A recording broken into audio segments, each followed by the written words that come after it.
Good morning. आज आपण बनवणार आहोत साबुदाणा वडा. मी हा साबुदाणा रात्रीच भिजायला असा ठेवला होता, त्यामुळे छान असा भिजलेला आहे. जाडसर अशी हिरवी मिरची भाजली होती आणि त्याचं वाटण घेतलेलं आहे. थोडासा जाडसर असा शेंगदाण्याचा कूट आणि उकडलेला बटाटा. बटाटा आपल्याला आता खिसून घ्यायचा आहे. असा खिसून घ्यायचा आहे बटाटा आपल्याला.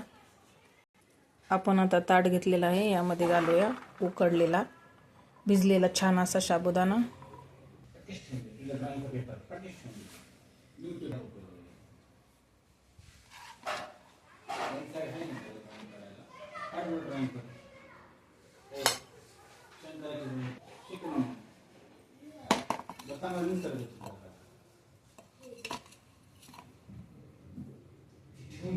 जाडसर असा शेंगदाण्याचा कूट,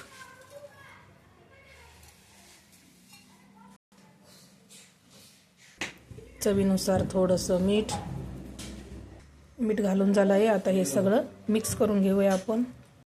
छान असा आपला आता गोळा तयार झालेला आहे. आपण बनवूया वडे.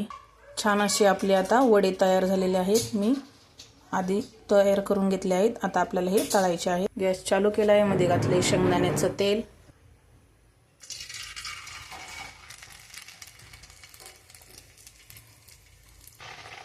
यामध्ये घालूया वडे.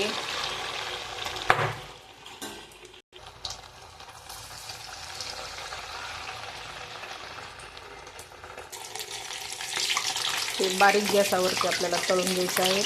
हा आपला साबुदाणा वडा तयार झालेला आहे आणि ही शेंगदाण्याची आमटी. अशा छान छान रेसिपींसाठी फॉलो करा. थँक्यू.